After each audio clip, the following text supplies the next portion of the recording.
Hello all, welcome to our second video in the Introduction to X-ray Diffraction series. This is Chapter 1, Part 2, Attenuation and Penetration Depth. I apologize for starting out with a kind of boring slide covering equations and definitions. Well, I guess this is a little bit of a mislabeled title because there is only one equation, but that's okay. This is our one equation. Now, I know that we are talking about calculating penetration depth in this video, but I want to warn you that for those of you familiar with reflection experiments and who want to calculate penetration depth for such experiments, there is more to it than this one equation. I'm not covering it yet because we haven't covered Bragg's law and reflection experiments in general, so I'm going to wait until after that point to cover penetration depth for reflection experiments, but just keep in mind that this is only for transmission experiments. So Ix is the transmitted intensity, which is just the number of X-rays that penetrate through a sample. I0 is your incident intensity, which is the number of X-rays entering a sample. Mu over rho is your mass attenuation coefficient, or MAC for short, and sometimes you might see it referred to as mass absorption coefficient. They are used interchangeably, and I will likely use attenuation and absorption interchangeably in this video to get you used to that. Anyway, this is a measure of how well a sample can absorb or scatter or block X-rays from passing through. We will talk a lot more about this shortly. And I didn't list it on the slide, but the units are typically centimeters squared per gram. And then rho is our actual density. Again, I have a lot to say about this, but the simple definition is just the mass of a particular sample per unit volume, typically in grams per centimeter cubed. Finally, x is our path length of X-rays, which is just how far the X-rays can travel within a sample. Okay, let's get to that mass attenuation coefficient because that is probably the least familiar parameter to viewers.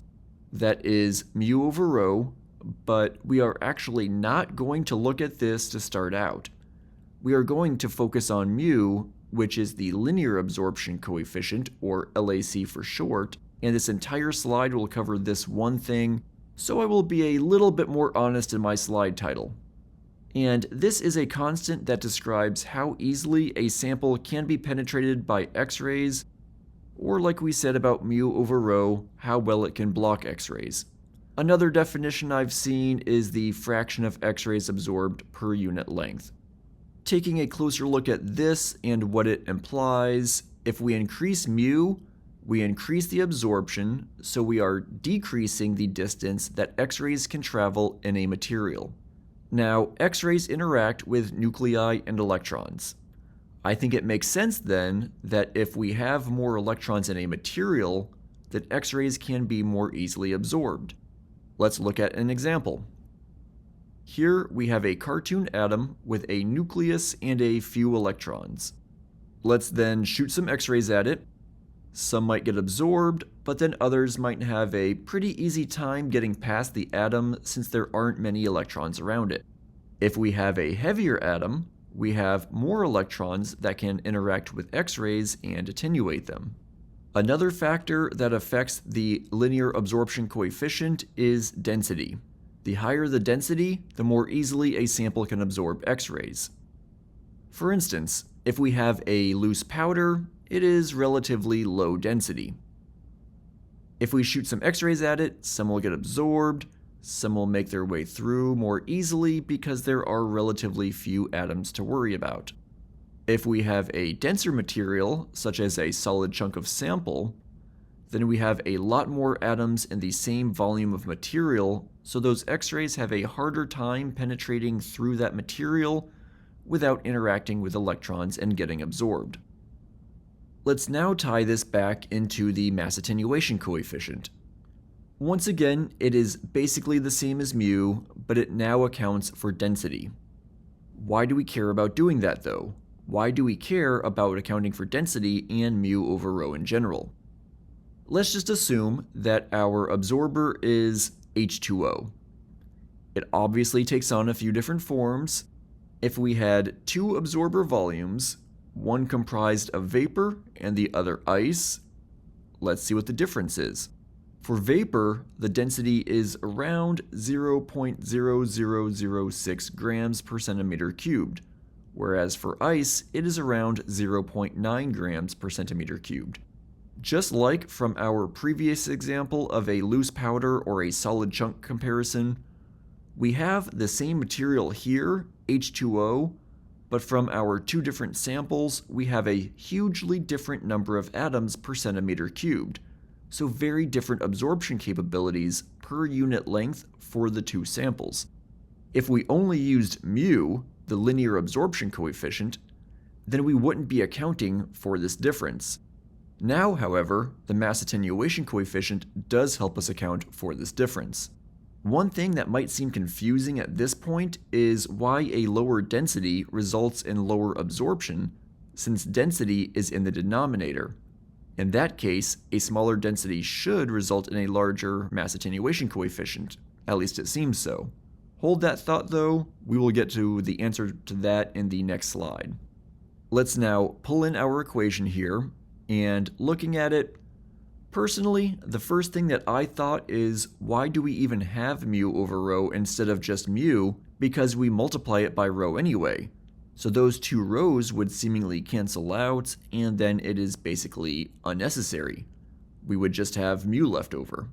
This is where I take a little bit of an issue with how this equation is typically reported. If I had my way, it would be a little bit more specific.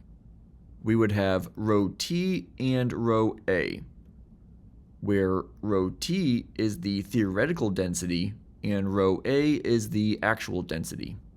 What we do is look up the value of mu over rho in tables that use theoretical density and then multiply it by the actual density, which helps us account for differences in individual samples. For the ice example, this mu over rho T would be the same for both calculations, but this rho A would be vastly different. For vapor, it would be about 0.0006, and for ice, it would be about 0.9. That would then account for the density difference and the difference in how well the two samples would actually attenuate X-rays. This also answers the question from the end of the previous slide as to how a smaller actual density results in less absorption. So I'm going to keep this notation just to make it a little bit more clear, but realize that you will most likely just see both of these as rho in literature. Let's now see what is actually going on with this kind of equation, what it means physically. Here we have a transmission experiment. We have all our X-rays on one side of a sample with a thickness of 10 microns. So that will be our path length that we need to get through in order to reach the detector, which is on the right side of the sample. On the left, I copy-pasted 100 X-rays, so our I/O is 100. We'll shoot them at the sample, and only one made it through to the detector. That means Ix is 1 X-ray, which means that Ix over I/O, which we get if we rearrange this equation to bring I/O over here, that is 1% or 0.01. So let's take a look at what is happening. Again, 100 X-rays enter the sample. As they are traveling through the sample, there is a constant chance of scattering or absorption as they pass by sample atoms. And some X-rays do travel farther through the material than others. In this cartoon, the X-ray path is a straight line through the sample. So then only 1% of X-rays can travel X distance within this sample without being absorbed to then reach the detector on the other side. There are really two ways that people typically use this equation. The first method is to determine how far X-rays can travel to allow a certain percentage of X-rays to remain, to achieve a certain transmission percentage. In that case, we know the Ix over I/O because that is what we provide, and we solve for X. The second method is to determine how much of an incident beam is attenuated for a given sample thickness. In that case, we know x and we solve for Ix over Io. Both methods have instances in which they are used, but in my lab, a lot more people seem to use method 1, so that is what I will focus on moving forward. Let's see how we actually use this equation to calculate the penetration depth of a sample made of Fe2O3. Let's go ahead and take the same ratio that we had from the previous slide for Ix over Io of 1% or 0.01. This is how much transmitted intensity we would like to get. Let's now see how we go about determining the mass attenuation coefficient. Essentially, we go to this website here, and it gives us the mass attenuation coefficients of all the different elements. We have iron and oxygen in our example, so we would want to go to both of these and do what I'm about to show you. I will point out first that coming up you will see mu over rho and mu En over rho. Mu over rho is what you want to focus on. That is your MAC. Mu En over rho is your mass energy absorption coefficient, which is used for something else, so you can ignore that. If we click on iron, we would see, among other things, this table where we have energy, mu over rho, and then mu En over rho. If we have copper K alpha radiation, that wavelength is about 1.54 angstroms, which is 8046 eV, which, because we are working in MeV, is 8.046 times 10 to the minus 3 MeV. That means that we want to look at these two rows because we don't have an exact 8.046 times 10 to the minus 3 here. We want to interpolate using these values. If we do that, we find that iron has a mass attenuation coefficient of 302.5 centimeters squared per gram at 8046 eV. For compounds, such as Fe2O3, we need to collect some information. We get the MAC for each of the elements for whatever wavelength of radiation we are using. We already did that for iron and got 302.5.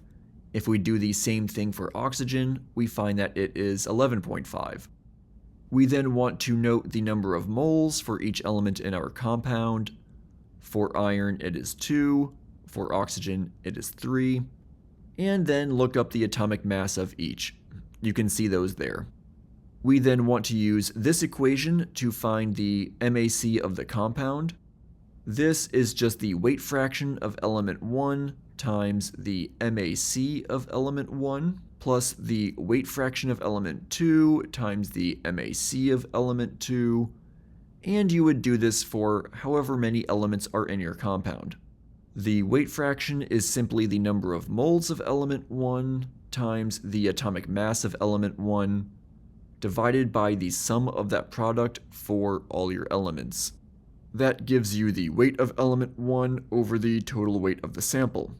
So let's take this equation here, plug in these 4 values that you see here, and we get that the weight fraction of iron is 0.7. Because we only have 2 elements, we automatically know that the other element is 0.3. If we take those 2 values and these 2 values and plug them into this equation, we get all of this, which then results in an MAC of the compound of 215.2 centimeters squared per gram. I'll put that over here, and then we will move on to our actual density. Now, knowing the actual density will give you the most accurate results.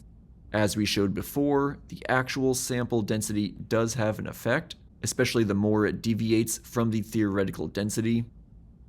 If you don't know the actual density though, you can try estimating it. This isn't ideal, but it is better than nothing. The actual density is going to be the theoretical density times some sort of packing factor. In the case of a packed powder, that packing factor is somewhere around 0.5.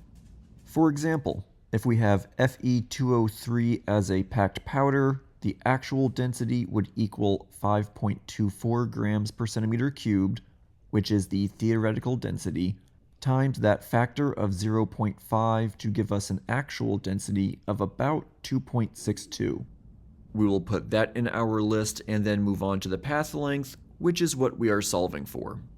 If we take that equation, divide it out so that we have our Ix over Io, which we already know here, we can take the natural log of each side to get rid of the exponential to get these in a more usable form, and then we can just plug in all our values.